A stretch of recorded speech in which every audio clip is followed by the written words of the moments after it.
Belren News. Mapungo. Karochidzwa Maremba.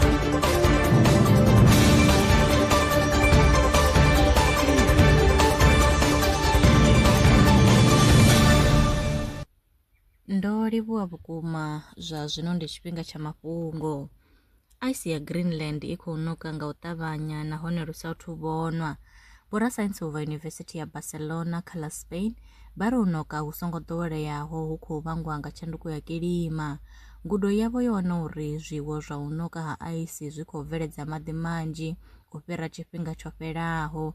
Sa tsumbo, u bva nga ṅwaha wa 2019 maḓi o bveledzwaho ndi gigathani dza 42,4 kha miṅwaha ya 11.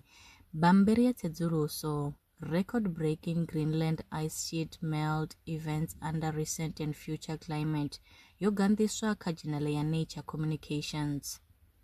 Philisi dzi shumiseswaho u langa vhulwadze ha swigiri na u fhungudza mivhili dzi khou ṱumanywa na u fhungudza mutsiko wa muhumbulo.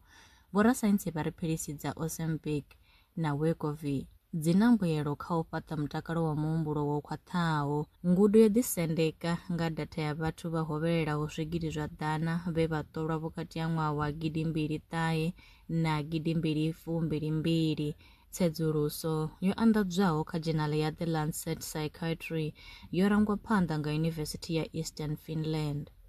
Muṅwaleli wa Limpopo School Athletics kana LEMSA Vho Dokotela Thanyani Phaiphai vha ri vunḓu ḽa Limpopo ḽo dzhia vhuimo ha vhuṱanu na vhuthihi kha miṱaṱisano ya zwa mitambo ya zwa migidimo ya farwa vunḓuni ḽa Gauteng ngei Pillshield Athletics Stadium u bva nga ḽa 29 Lambamai u swika nga ḽa 2 Shundunthule.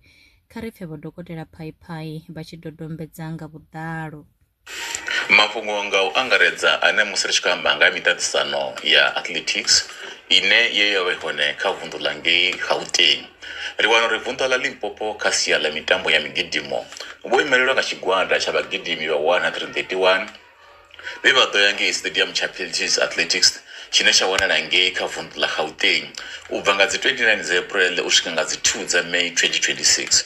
Vho thoma vha na gamba yavho ngeno Bulukwane ye vha tshi khou i farela Pitchi Stadium tsha Peter Mokaba Stadium u bva nga dzi 27 dza April u swika nga dzi 28 dza April. Thimu yo ṱaṱisana maṅwe mavunḓu a ṱahe kha miṱaṱisano yo fhambananaho.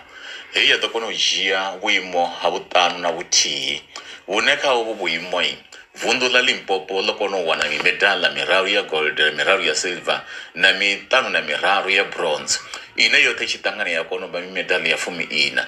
Ndi ḽo thoma musi ḽino vunḓu ḽi tshi kemanganya mimedala mingafho ine ya vha minzhi. Vunḓu ḽo dzhia vhuimo uho ngauri ḽa vha nga fhasi mavunḓu no nga vho Gauteng ya ḓo dzhia vhuimo u thoma na ha tevhela vunḓu ḽa Western Cape. Tshiṱiriki tsha Vhembe na tshone tsho shuma nga nḓila ya vhuḓi badi ngei tsha kona u bvisa vhagudiswa vhararu. Havho vhagudiswa vhararu muthihi o wana medal wa gold kha 1500 meters ane a vha Ruben Baloyi no wana kha tshikolo tsha u tshungulela. Ri kha ḓivha kha honoyo mutambi ane a vha Ruben Baloyi o dovha hafhu kha 800 meters a wana na medal wawo wa silver une wa sumbedza uri o dzhia vhuimo ha vhuvhili. Ra dovha ra vha na muṅwe mugudiswa wa tshungulela ane a pfi Gata Hendrik we ene a ḓo dzhia vhuimo ha vhuraru kha 5000 meters.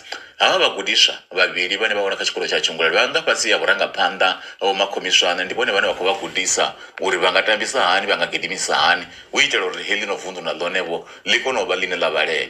Mugudiswa wa fhedzisela kha tshiṱiriki tsha Vhembe ndi Mafhanga Ndivho no wana kha tshikolo tsha Dzaṱa we a ḓo wana medal wa bronze kha triple jump. Nene o shuma nga nḓila ya vhuḓi badi u tshi sedza uri na ngoho ndi ḽo tou thoma musi a tshi ya kha dzi champions dzine dza vha dza national. Ri vha ḓisela ya mafhungo nga u tou pfufhifhadza nga u tou ralo ndaa. A khou guma ngo rali mafhungo e nda vha farela one nṋe na vhone kha ri ṱangane mafhungoni tshifhingani tshiḓaho.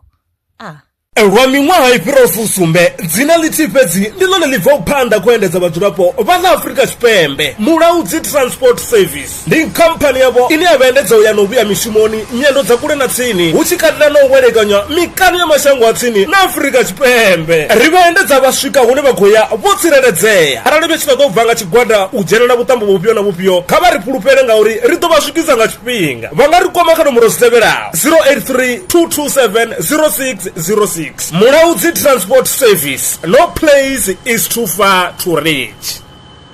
zwino ri tshi khou amba vha nga vha sa ḓivhi uri masheleni a u tandulula thaidzo ine vha vha nayo vha ṱo a wana gai vha songo tsha ṱwa vha tshi renga nga ṱhoho lini Belran Brands i hanefha tsini na vhone ri ḓo vha thusa u bva kha 500 u swika kha 4000 randa riṋe ri khou ṱoḓa tshiḽipi tsha muholo khophi ya basa 3 months bank statement na proof of residence u bvapo tshelede i khou ṋamba ya dzheniswa nga murahu ha zwiminetse nyana kha vha rumele whatsapp zwino 072 019 5843 Belran Brands ndi vha hadzimiso masheleni vho ḓiṅwaliselaho. Are you a survivalist entrepreneur in the Vemba district? Belran Brands is here to back your hustle.